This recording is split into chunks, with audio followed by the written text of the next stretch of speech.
The cameras captured everything that day, but what they couldn't capture was the transformation that happened in every person who witnessed Emma's extraordinary courage. They couldn't record the way her whispered words changed, not just Steve Harvey, but everyone who heard her story. "What this black child asked Steve Harvey will break your heart," everyone cried. One question from a 10-year-old black boy brought America's toughest game show host to his knees. But it wasn't the question itself that shattered Steve Harvey's composure. It was the innocence behind it, the pain that no child should carry, and the truth that would force an entire studio to confront what we've done to our children. The moment little Jamal spoke those words, cameras captured something television had never seen before. Steve Harvey, the man who'd faced down hecklers, survived poverty, and built an entertainment empire, completely broke down. Not a single tear, but full, uncontrollable sobbing that would haunt viewers for years to come. What could a child possibly ask that would destroy a grown man on live television? Hold that thought, because this story begins 3 hours before those cameras ever started rolling. But first, you need to understand something about Steve Harvey that most people don't know. Behind that confident smile and infectious laugh lives a man who still remembers what it felt like to be judged, dismissed, and underestimated because of his skin color. Steve grew up in Cleveland, Ohio, in a world where being black meant having to work twice as hard for half the recognition. He knew what it felt like to walk into rooms where people immediately assumed the worst about him. That's why what happened on this particular Tuesday would hit him so differently. That's why this 10-year-old's question would unlock memories and emotions that Steve had spent decades trying to process. And that's why his reaction would be so raw, so authentic, that it would break the hearts of millions of viewers who thought they were just tuning in for entertainment. It was Tuesday morning at the Family Feud studios in Atlanta. Steve Harvey was going through his usual pre-show routine, reviewing questions, warming up his voice, and getting into that headspace where comedy meets compassion. He'd been hosting the show for over a decade, and he thought he'd seen everything a family could throw at him. But as he stood in his dressing room that morning, adjusting his tie and practicing his opening remarks, Steve couldn't shake a feeling that something was different about today. Maybe it was the email he'd received from his team about one of the families, a note mentioning that they had a particularly young contestant.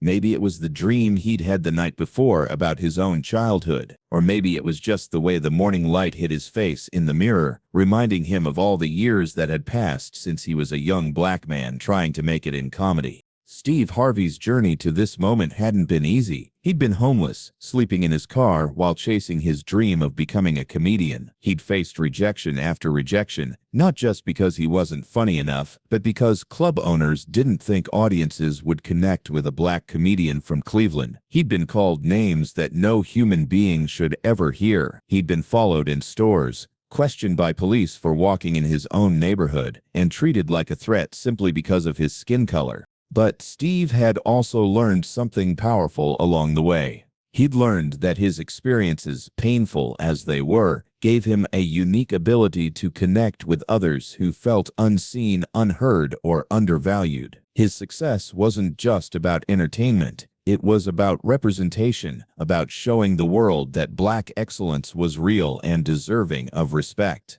Which is why what was about to happen would impact him so profoundly.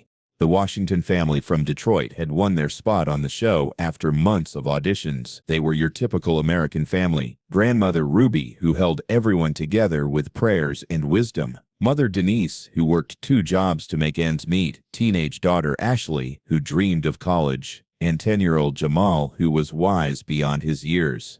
But there was more to their story than what appeared on the casting sheet. The Washington family had been through more than their share of struggles. After Jamal's father was laid off from the auto plant, they'd lost their house and had to move in with grandmother Ruby. Denise was working double shifts at a nursing home and cleaning offices at night just to keep food on the table. Ashley had given up her dream of playing violin because they couldn't afford lessons anymore. And Jamal? Jamal had been carrying a secret burden that no 10-year-old should have to bear. He'd been watching his family struggle, watching his mother cry when she thought no one was looking, watching his sister give up her dreams. But more than that, he'd been experiencing something else, something that confused and hurt him in ways he couldn't fully understand. The truth was, Jamal had been noticing how people treated him differently than they used to. When he was younger, adults would smile at him, ruffle his hair, call him cute. But something had changed as he got older, as he got taller, as his voice began to change. Now people looked at him with suspicion. They moved away from him on the bus. They watched him in stores like he was planning to steal something. Jamal had started to wonder if maybe he was doing something wrong. Maybe he was walking too fast, or looking too serious, or wearing the wrong clothes. He'd started practicing different ways of moving, different expressions, trying to figure out how to make people comfortable around him again, but nothing seemed to work. And the worst part? He'd started to believe that maybe the problem was with him. Maybe there was something scary about him that he couldn't see, but everyone else could. Jamal Washington stood barely 4 feet tall, wearing a button-down shirt that his grandmother had pressed until it was perfect. His shoes were polished to a shine, and his hair was cut fresh. Grandmother Ruby had made sure he looked like a young gentleman, as she called it. She'd spent 20 minutes that morning making sure his collar was straight, his shirt tucked in properly, and his face was clean. "You represent our family today," she'd told him as they stood outside the studio. "You stand tall, you speak clearly, and you remember that you are loved." But there was something in Jamal's eyes that caught Steve's attention immediately during rehearsal. It wasn't just the typical nervousness that young contestants sometimes showed. This was something deeper, something that spoke to a pain that Steve recognized all too well. "There's an old soul in that little boy," Steve mentioned to one of the producers during the break. "You can see it in how he watches everything, like he's studying the world, trying to figure out where he fits." What Steve didn't know was that Jamal had been studying the world, specifically how people reacted to him when he walked into a room. He'd been cataloging every cross street, every locked car door, every pulled-away purse, trying to understand what he was doing wrong. During the rehearsal, Steve had made an effort to connect with each family member, but he'd lingered a bit longer with Jamal. There was something about the boy's quiet intensity that reminded Steve of himself at that age. Watchful, careful, always trying to read the room and figure out how to navigate a world that often felt hostile. "You ready for this, young man?" Steve had asked him during practice. "Yes, sir, Mr. Harvey," Jamal had replied politely. "I've been practicing my buzzer timing with Grandma." "That's good, that's smart. But remember, son, this is supposed to be fun. Don't put too much pressure on yourself." Jamal had nodded, but Steve could see that the boy was carrying pressure anyway. Not just the pressure of being on television, but something heavier, something that made Steve want to pull him aside and ask what was really going on. But the show must go on, and soon they were all in position for the real thing. The show started normally. Steve worked his magic with the crowd, his energy infectious as always. The Washington family was holding their own against their competitors, the Mitchell family from Birmingham, and everything was running smoothly. The studio audience was engaged, laughing at Steve's jokes, cheering for good answers. The first round went exactly as expected. Steve cracked jokes about the survey responses, made his trademark facial expressions when someone gave an unexpected answer, and kept the energy high. The Washington family was doing well, with grandmother Ruby getting a solid answer that put them on the board early. The second round brought more of the same. Ashley, Jamal's teenage sister, proved she was quick on her feet, and their mother, Denise, showed that working 2 jobs had made her sharp and decisive. Steve was in his element, creating those moments of connection that made Family Feud more than just a game show. But during the commercial break between rounds 2 and 3, something happened that would change everything. Steve was walking around the stage, chatting with family members and keeping the energy up during the break, when he noticed Jamal standing very still at his position. While everyone else was relaxed and talking, Jamal was watching the audience with a focused intensity that seemed unusual for a 10-year-old. "You doing okay over there, young man?" Steve called out. Jamal nodded quickly, but Steve could see something was bothering him. The boy kept glancing at the audience, then looking down at his hands, then back at the audience again. Steve walked over to where Jamal was standing. "Talk to me, son. What's going on in that head of yours?" "Mr. Harvey," Jamal said quietly, "do you ever notice how people look at you when you first walk out here? The question caught Steve off guard. What do you mean? Do they seem happy to see you, or do they look scared? Steve felt a chill run down his spine. Why would you ask me that, Jamal? But before Jamal could answer, the production assistant was calling for places, and the break was over. Steve had to get back to his position, but Jamal's question stayed with him. There was something in the boy's tone that suggested this wasn't just curiosity. This was something personal.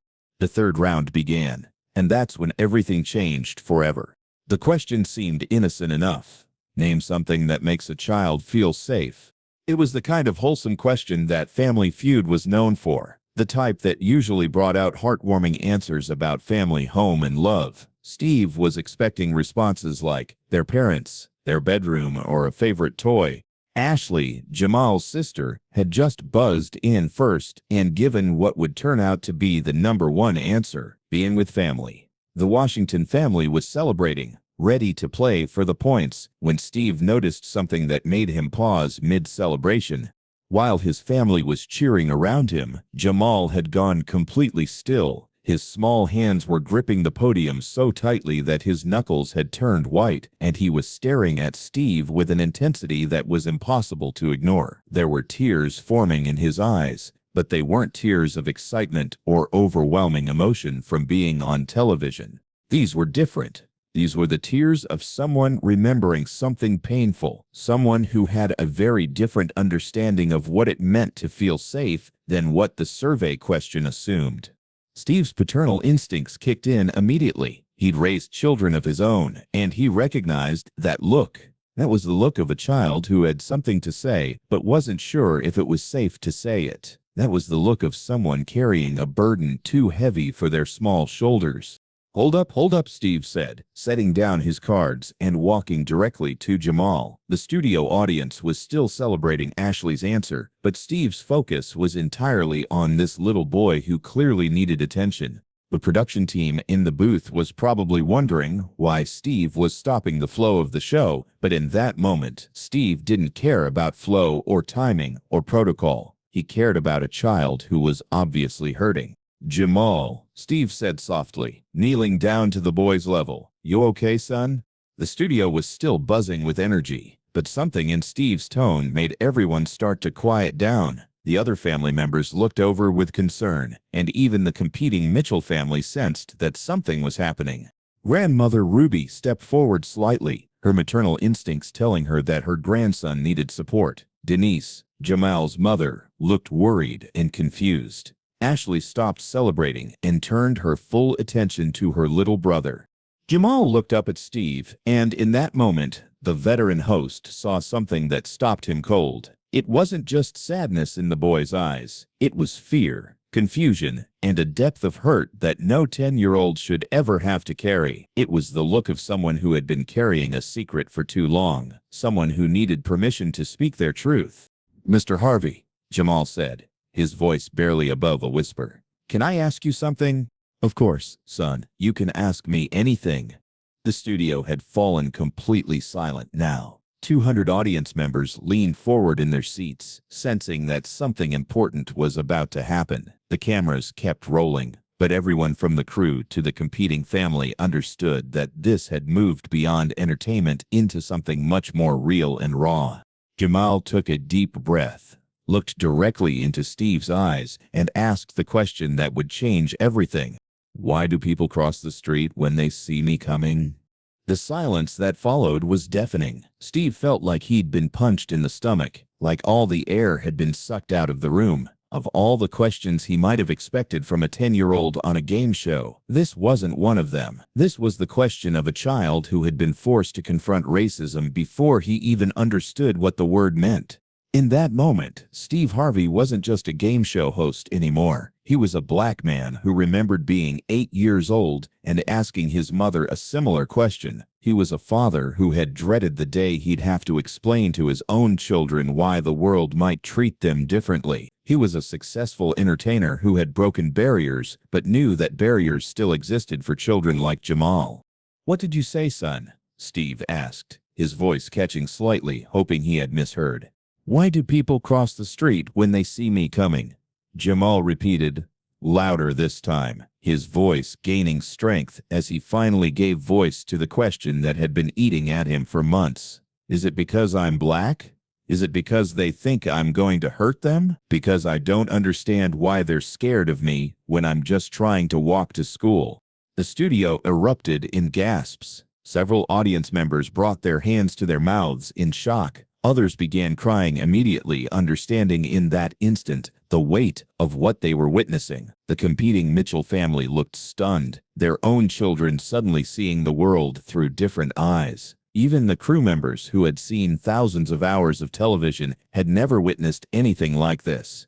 Grandmother Ruby's hand flew to her chest, her heart breaking for her grandson who had been carrying this pain alone. Denise, Jamal's mother, felt tears streaming down her face as she realized her baby had been experiencing something she hadn't protected him from. Ashley looked between her brother and the audience, suddenly understanding things about the world that she'd been too young or too sheltered to notice before. But Steve Harvey was done being a game show host. In that moment, he became what he'd always been at heart, a father, a mentor, and a black man who understood exactly what this child was going through because he'd lived it himself. Jamal, Steve said, his voice thick with emotion, fighting to maintain control, how long has this been happening to you? And then the floodgates opened. This 10-year-old boy, who had been carrying these experiences alone, finally had someone who looked like him, someone who understood, asking him to share his truth. It started when I turned 8, Jamal said, his voice growing stronger as he realized he was finally being heard. Before that, people used to smile at me, pat my head, call me cute, but something changed. I got taller, I guess, and my voice got deeper, and suddenly everything was different. Steve felt his heart breaking with every word. As a black man who had experienced discrimination himself, as a father who had raised black children, hearing these experiences from someone so young was devastating. But he also felt something else. Rage at a society that could steal innocence from a child, that could make a 10-year-old question his own worth. Tell me what happened, son, Steve said gently, knowing that Jamal needed to get this out, needed to be heard.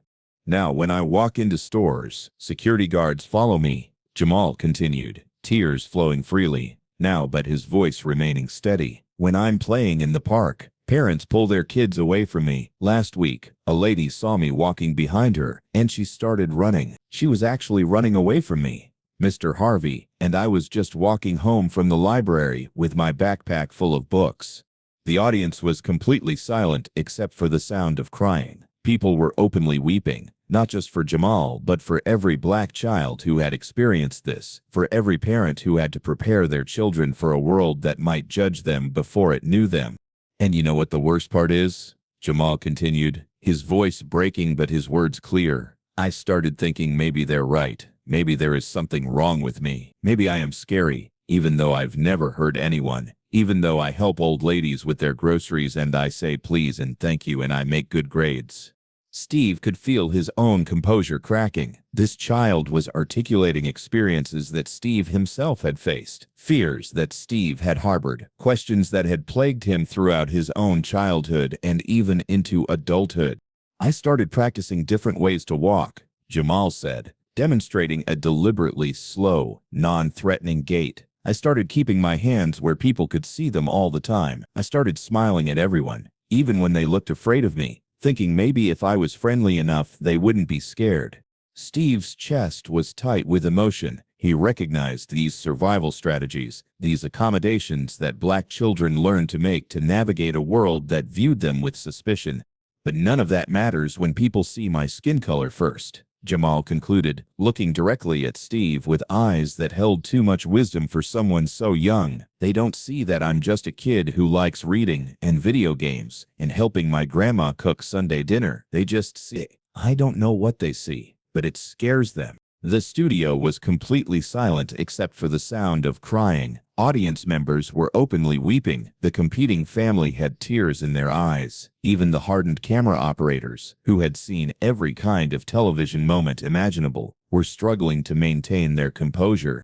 Steve Harvey stood up slowly, and what happened next broke every protocol in game show history. He didn't care about cameras or timing or ratings. He pulled Jamal into a hug that lasted nearly a full minute, a hug that said everything words couldn't express, a hug that bridged the gap between a successful man who had overcome and a child who was just beginning to understand what he would have to overcome.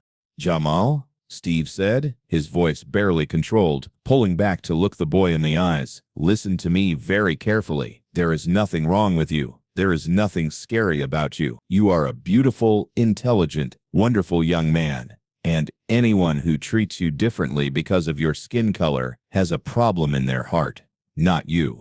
Steve's voice was growing stronger now, fed by decades of his own experiences and a determination to give this child what he wished someone had given him at that age. "You know how I know you're not scary?" Steve continued. "Because scary people don't ask questions like you just asked.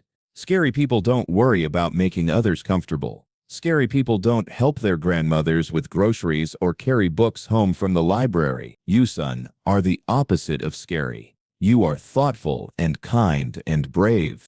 But Steve wasn't finished. He turned to address the entire studio, his voice carrying the weight of decades of experience, pain, and hard-won wisdom. "Ladies and gentlemen," he said, his words measured and powerful, "this young man just shared something with us that should break all of our hearts. This is the reality for black children in America.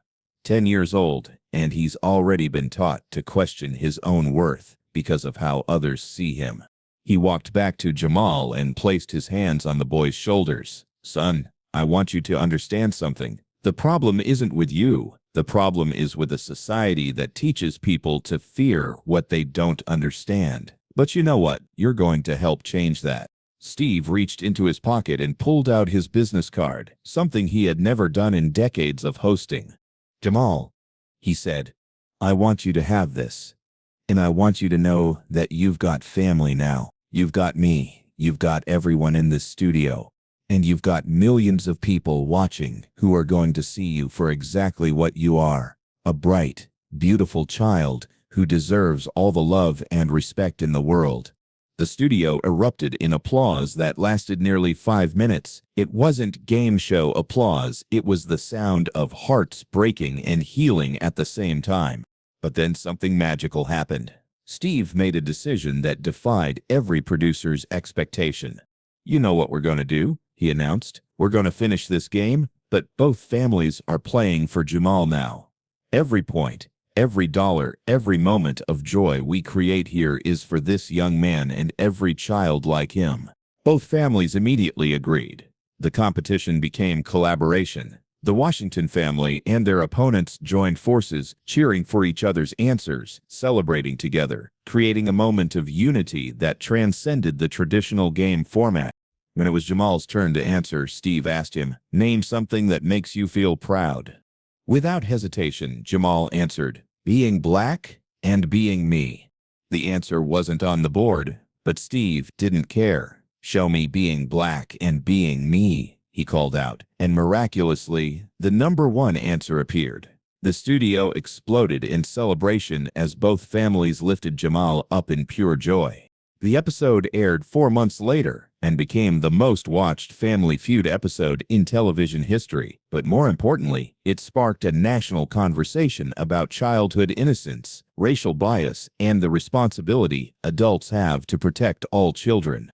The episode generated over 50 million views on social media within the first week. News outlets across the country picked up the story. Child psychologists were interviewed about the impact of racism on young minds. Educators began implementing new anti-bias curricula in schools. Parents started having difficult but necessary conversations with their children about prejudice, privilege, and the importance of seeing beyond skin color. But the real impact went deeper than media coverage or social media metrics. Jamal's courage in sharing his truth created ripples that extended into countless individual lives and communities. Hundreds of parents reached out to the show, sharing their own children's experiences with discrimination. Teachers wrote in describing how they were changing their classroom discussions to address bias. Law enforcement agencies began reviewing their community outreach programs. Store managers implemented new training for their security staff. But perhaps most importantly, thousands of children, both black and white, saw themselves in Jamal's story. Black children felt less alone in their experiences. White children began to understand perspectives they'd never considered. And adults of all backgrounds were forced to examine their own unconscious biases and reactions. Steve Harvey found his purpose renewed and redirected. He'd always been an entertainer, but this experience showed him that his platform could be used for something much more profound. "That young man taught me something that changed me forever," Steve would later say in interviews that reached millions more people. "He taught me that sometimes the most important thing you can do is listen to a child's truth, no matter how painful it is to hear. He taught me that my job isn't just to make people laugh, it's to create moments where truth can be spoken, where children can feel heard, and where society can begin to heal the wounds it has created." In the months following the episode, Steve established the Jamal Washington Foundation for Childhood Dignity, dedicated to addressing racial bias in education and community settings. The foundation partnered with schools to provide anti-bias training, created resources for parents, and offered scholarships for children who had experienced discrimination. But Steve's commitment went beyond organizational efforts. He kept his personal promise to Jamal in ways that few people knew about. The business card Steve gave Jamal that day wasn't just symbolic, it was functional. Over the following months, Jamal called or texted Steve numerous times. Sometimes it was about big things, like when he experienced another incident of discrimination. Sometimes it was about small things, like when he made the honor roll or when his basketball team won a game. Steve always responded. Always. Whether he was traveling for work, taping other shows, or dealing with his own family commitments, he made time for Jamal, because he understood that consistency and reliability were what this child needed most. When Jamal faced a particularly difficult incident at school, a substitute teacher who assumed he was the source of disruption in class without any evidence, Steve didn't just offer words of encouragement. He showed up. He came to Jamal's school, met with the administration, and helped implement new policies around implicit bias training for staff.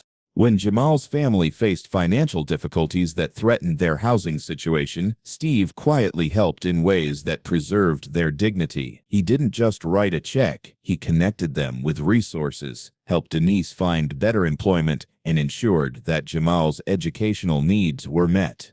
Steve also made sure that Jamal's story continued to be told in productive ways. He brought Jamal to speak at educational conferences, always making sure the boy was comfortable and supported. He arranged for Jamal to meet other successful black men who could serve as role models and mentors. Most importantly, Steve helped Jamal understand that his experience, painful as it was, had given him a voice and a purpose. Together, they developed presentations for schools and community groups, with Jamal sharing his story and Steve providing context and solutions. Today, Jamal is thriving academically and socially. The scholarship Steve helped create has ensured his educational future. He's active in his school's peer mediation program and has become an advocate for inclusion and understanding among his classmates. But perhaps more significantly, Jamal has maintained his sense of hope and his belief in the possibility of change. Instead of becoming bitter or withdrawn, he has channeled his experiences into activism and education. He speaks regularly at schools and community events, sharing his story but also highlighting the positive changes he's seen in his community. The question that broke Steve Harvey's heart, "Why do people cross the street when they see me coming?" became a catalyst for examining how we as a society prepare children to navigate a world that may judge them unfairly. Jamal's bravery in asking that question and Steve's courage in creating space for it to be answered reminded millions of people that childhood innocence is precious and that it's our collective responsibility to protect it for every child, regardless of the color of their skin. The incident also highlighted the power of representation in media. Seeing a successful black man like Steve Harvey respond with such authenticity and emotion to a black child's pain provided a model for how adults can support children through difficult experiences.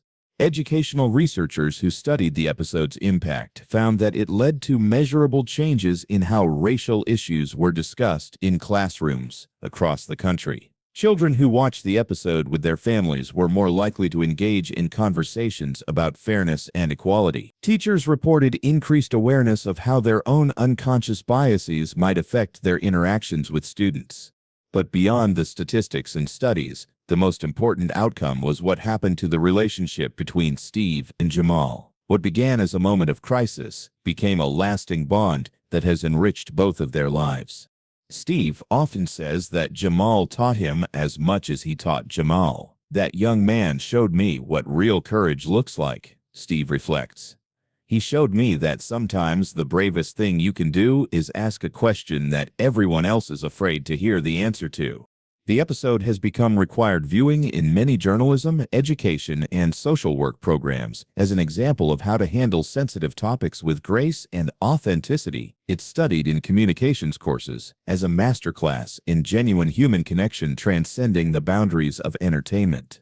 Most importantly, it serves as a reminder that children are always watching, always learning, and always deserving of our protection and respect. Jamal's question forced adults to confront an uncomfortable truth about the world we've created for our children, but it also showed us the possibility of creating something better. Because that's what love looks like. That's what courage sounds like. And that's what happens when a child's truth meets an adult's willingness to listen, learn, and use their platform to create meaningful change in the world.